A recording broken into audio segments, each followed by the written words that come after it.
Hello, welcome to another video where I will be reading Transformers Fanfiction, Shattered Glass. It's a story. So let's get started off with chapter 2, because this chapter is pretty long.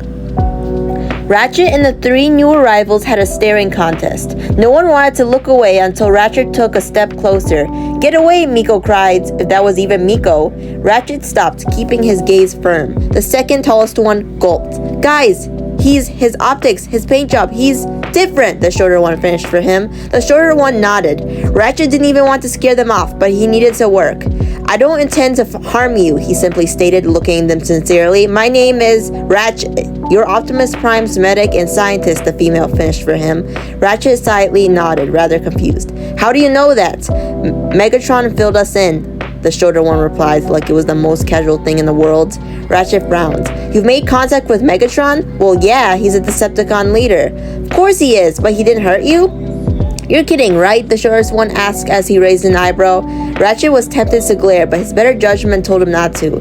"No, I am not kidding. Megatron is a cold and ruthless warlord bent on seizing power and taking control of Earth after he destroyed Cybertron." The female looked like she wanted to argue, but the look the Autobot was giving her told her not to. "That's weird. That sounds exactly like Optimus," the middle-sized one replied. Ratchet couldn't help it. He snorted. "That's the most absurd thing I've ever heard." The kids were now confused. Megatron was a warlord? Did that mean Optimus was good? "Look, something happened. We were just chilling at the base, and then the ground bridge opened and turned into some black hole and sucked us through. And here we are," the shortest one stated. Ratchet sighed. "I need to work on the bridge, which means you need to get out of the way. I really don't want to hurt you, but you shouldn't leave the base if I think what happens, happens." The female slowly nodded and shakily stood up as she spotted the yellow couch. "Weird. At the other base, it was green." The three slowly moved over towards the human area, their gaze never looking away from Ratchet as the medic sighed and kneeled to the floor to continue working. The Autobots were still in the mine and probably still fighting. Deeply concentrated on his work, Ratchet called out without looking away. "Raph, what are the energon readings for the bridge?" What?" Ratchet immediately remembered what had happened and pinched an imaginary nose with his digits. "Never mind.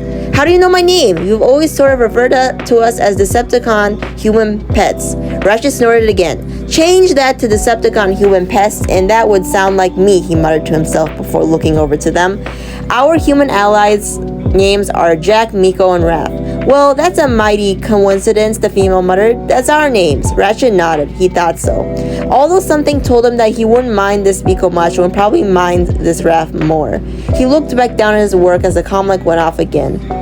"Ratchet, I know you're busy, but that bridge would be really nice about now," RC said, and Miko seemed to tense at the voice. "I'm working on it, RC," Ratchet replied with a sigh, his welder sparking as he worked. The kids were silent too scared to say anything. A few minutes passed as Ratchet fixed what was wrong, and soon the bridge was ready for testing. "Hold on to something," Ratchet muttered to the kids before pulling the lever. Everyone waited in anticipation, but the bridge never turned into a black hole, and Bulkhead was the first through, followed by Optimus, who was carrying a wounded bee, and RC brought up to the rear. Ratchet led Optimus to a burst so he could place B down and started working on him as he looked over at the others. "I need to talk to you. Where are the children?" The bridge sucked them through," RC replied, looking downcast. Ratchet nodded. Maybe they were experiencing what the other Jack, Miko, and Raph were experiencing now. Hopefully. "Anyways, we have three new arrivals. Jack, Miko, and Raph." "Ratchet, you're not being funny," Bulkhead replied. Ratchet shook his helm. "They seem to come from another dimension where we're essentially the Decepticons, and the Decepticons are essentially us." "That's impossible," RC growled lightly. "No, it's not," Miko shot back, glaring at her. "Arachnid is my guardian." RC's optic twitched. "RC," Ratchet called from where he was with B. "Remember, we're the Decepticons." RC sighed and nodded as Optimus walked over to look at them. They were certainly different. Raph still had his hair as well as his height, but he no longer had glasses. He was wearing an orange hoodie with a yellow t-shirt under it. He was wearing gray-blue jeans that bagged at the ankles, but his shoes were the same. Miko's hair was down mostly, but the big change with it was that some of it was in a bun, held together with chopsticks, and there was no dye in her hair. She wore a solid light pink t-shirt and dark blue skinny jeans along with black flats. Jack's outfit outfit was that a lot like the normal Raph's except for the colors. He had yellow glasses, a dark gray sweater vest, and a white button-down shirt sticking out under it. His jeans, however, do not bag as much at the ankles. They fit him better, and they were a tealish blue, while his shoes were the same ones normal Jack wore, dark blue and white Converses. He and Miko seemed to have switched heights. "Optimus," Miko greeted hesitantly. Optimus nodded in greeting as he retracted his mask. The kids couldn't help but stare. They expected to see the scars that always littered Optimus's faceplate, but there weren't any. Not to mention, his paint job wasn't black and purple, and his optics weren't orange-yellow. "Whoa, boy, this is gonna take some getting used to," Raph muttered. Jack, can you hear me?" Raph called. Miko sighed and grabbed a fistful of Jack's shirt and shook him a little. "Jackson Darby, do not make me splash water on you again." "Ugh," Jack replied, and Miko smirked. "Knew that would get him." Raph rolled his eyes. "Only because he poured ice-cold water on him when he was asleep in the base once." Miko shrugged as Jack finally opened his eyes. "I had the weirdest..." He stopped when he noticed Knockout watching him. "Oh. Dr. Darby has been called. He'll take care of your injuries." "Doctor?" Raph asked. "He?" Jack added.